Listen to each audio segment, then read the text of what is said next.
Ladies and gentlemen, you may now be seated.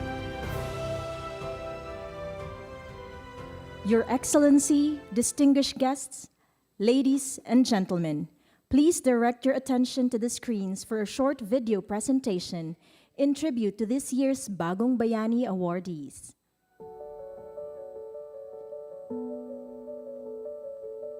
They leave home to build dreams across the seas, carrying courage, compassion, and the hopes of a nation. They are our Bagong Bayani, the new heroes of our time.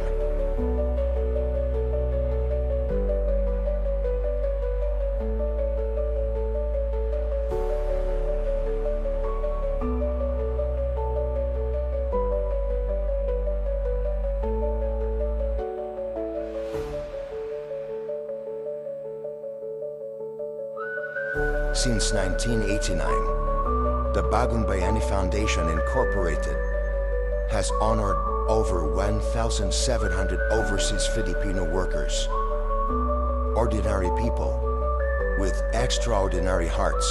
Their stories continue to inspire the world.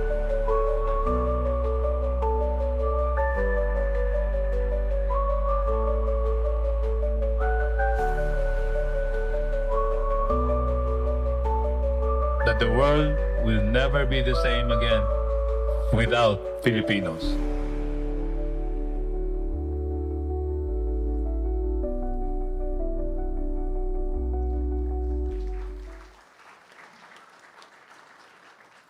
To deliver his welcome remarks, may we call on the President of the Bagong Bayani Foundation Incorporated, Vice Admiral Eduardo Ma R. Santos.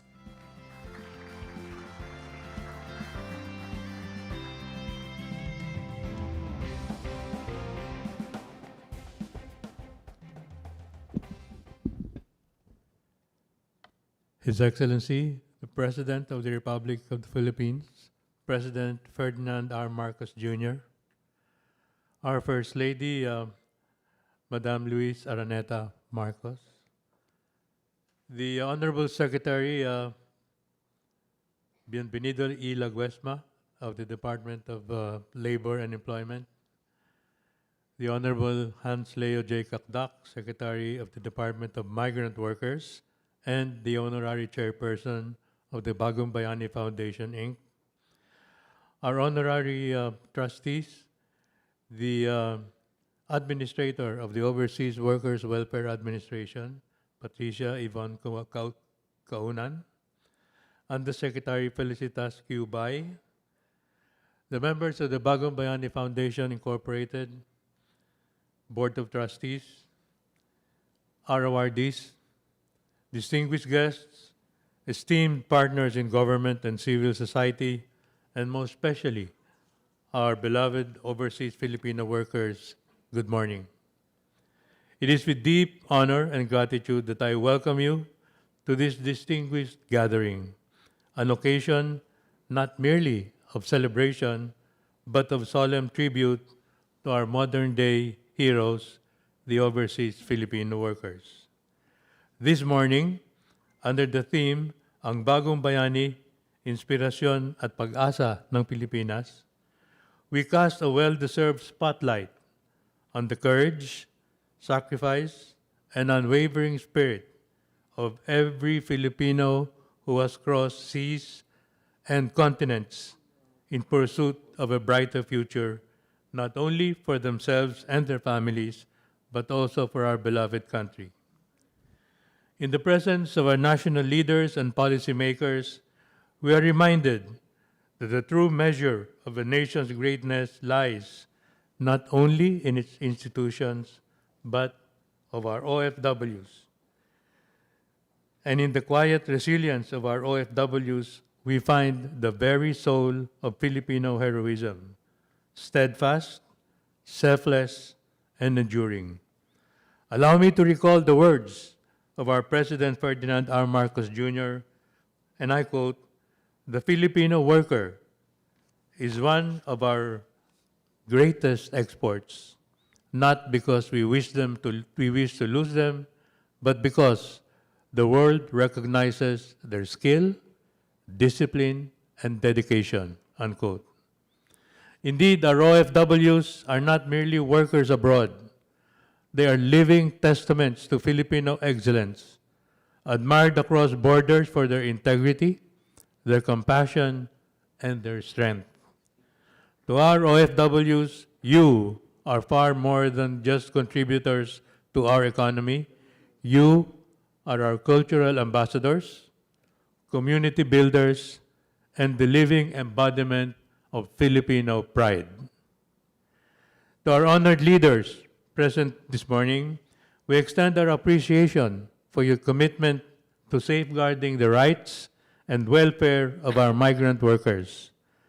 Let this morning serve not only as a celebration, but as a renewal of our promise to ensure that every Filipino abroad is remembered, respected, and honored. On behalf of the Bagong Bayani Foundation Incorporated, I warmly welcome all of you to this morning of recognition, reflection, and reverence. Mabuhay ang ating mga bagong bayani, mabuhay ang bagong Pilipinas.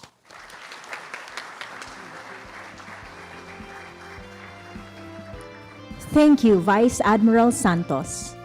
On behalf of this year's Bagong Bayani Awardees, may we call on stage Captain Gaudencio C. Morales to deliver his response.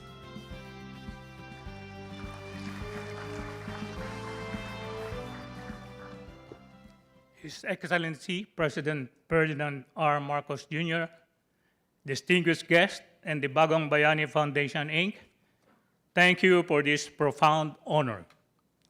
Receiving the Captain Gregorio S. Oka Achievement Award is truly humbling and deeply meaningful. This recognition is not mine alone.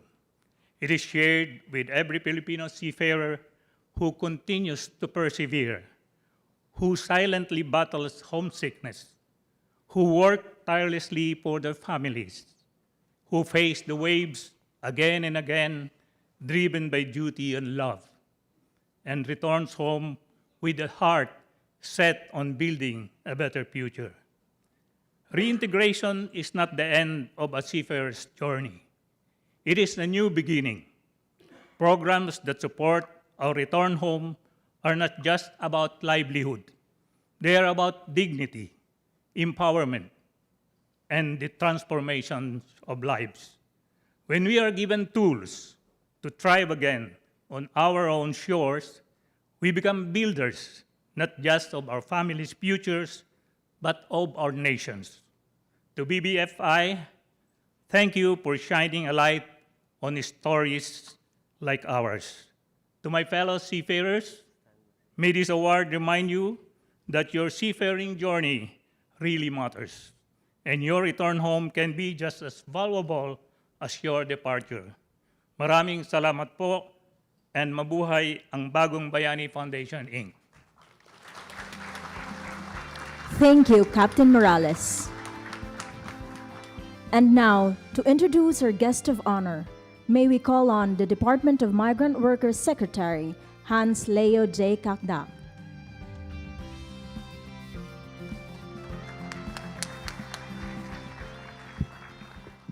Ladies and gentlemen, the President of the Republic of the Philippines, His Excellency Ferdinand R. Marcos Jr.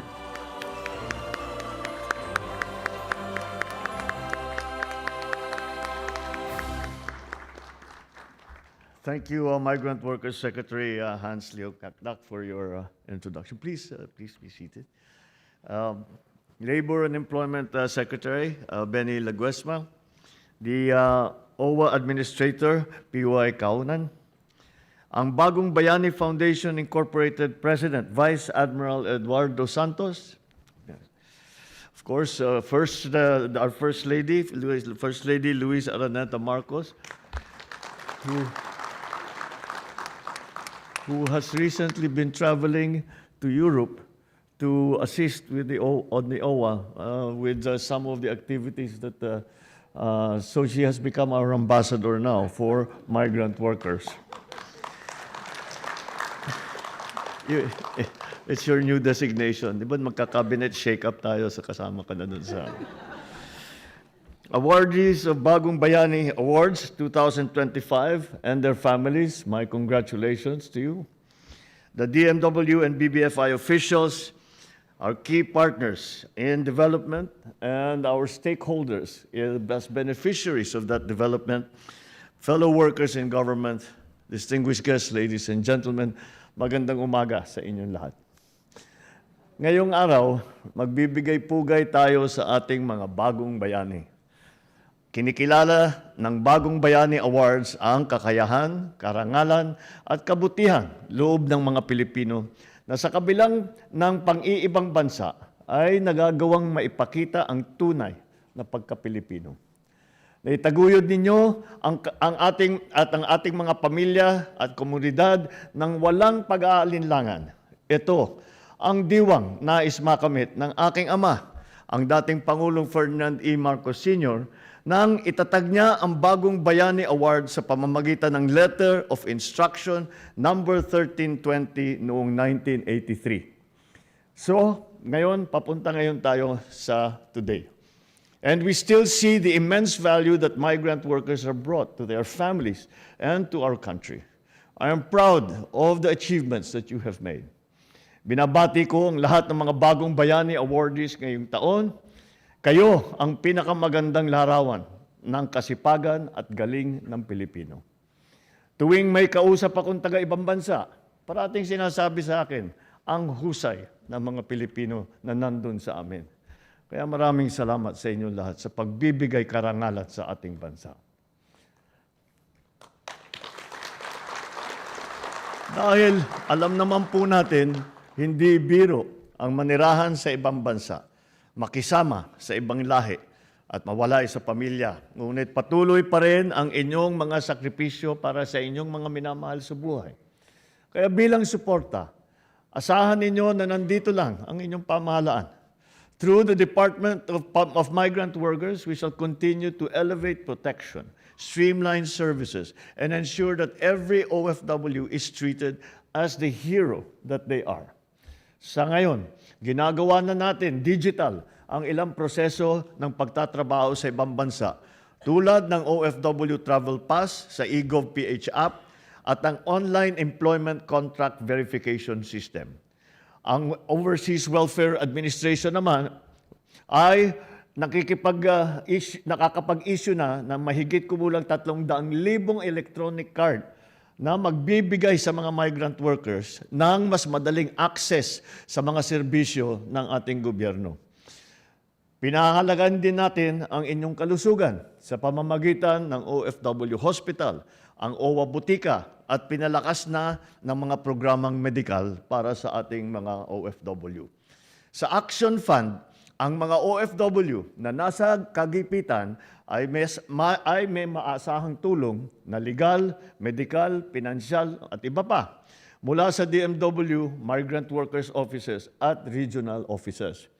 Bukod pa rito, may OFW lounge na sa ating NAIA para sa inyong komportableng paghihintay ng inyong flight. Mahigpit din ang pamahalaan sa pagprotekta sa ating mga OFW sa pamamagitan na paglaban at pagpuksa sa human trafficking. Sinusuportahan din ng ating DMW ang reintegrasyon ng ating returning OFW sa pamamagitan ng startup capital, financial literacy training, at livelihood support. Lahat ng ito ay upang masiguro na hindi masasayang ang inyong pinaghirapan at maging matagumpay ang inyong pag-uwi.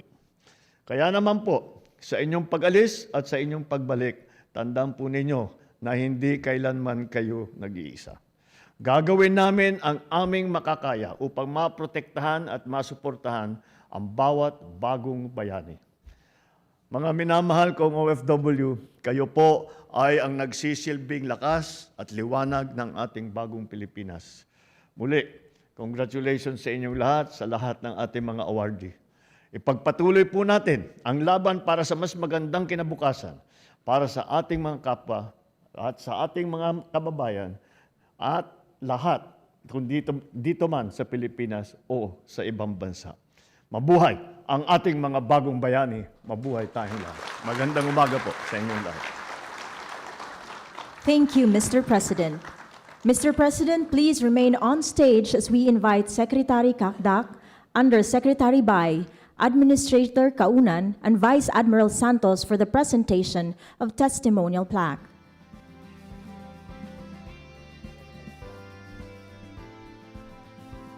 This testimonial plaque of appreciation is presented to the Excellency Ferdinand R. Marcos Jr., President of the Republic of the Philippines, in grateful recognition of his invaluable presence and inspiring message as keynote speaker and guest of honor during the 2025 Bagong Bayani Awards held on November 20, 2025 at the Malacañan Palace.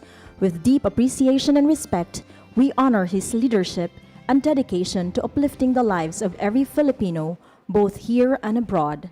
Signed, Vice Admiral Eduardo Ma R. Santos.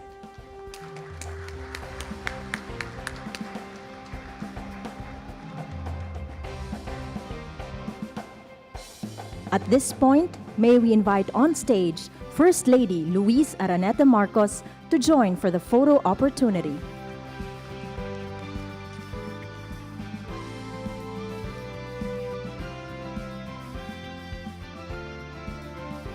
For the first batch of the photo opportunity, may we request the 2025 Bagong Bayani Awardees to proceed on stage.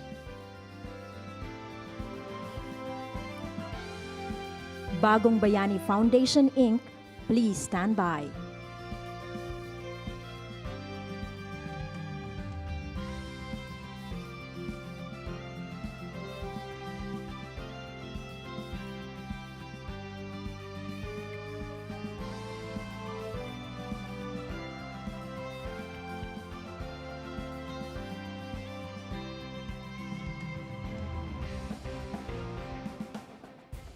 Thank you, Bagong Bayani Awardees 2025.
May we now invite on stage the Bagong Bayani Foundation, Inc.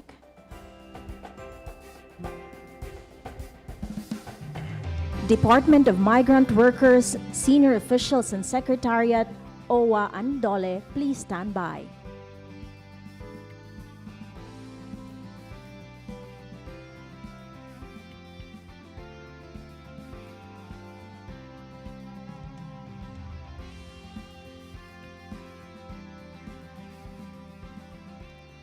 Thank you, Bagong Bayani Foundation, Inc.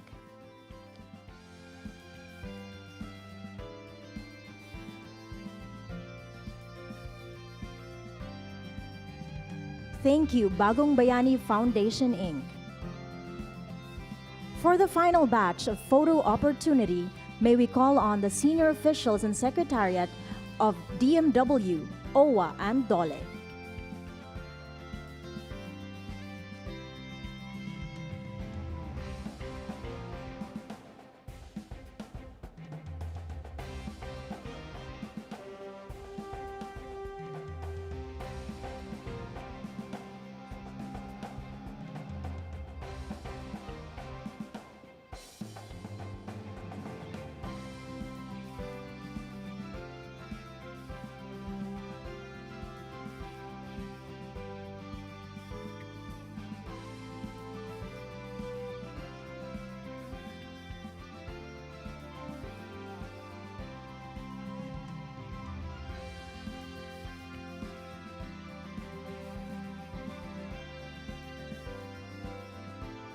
Thank you, DMW, OWA, and DOLE officials.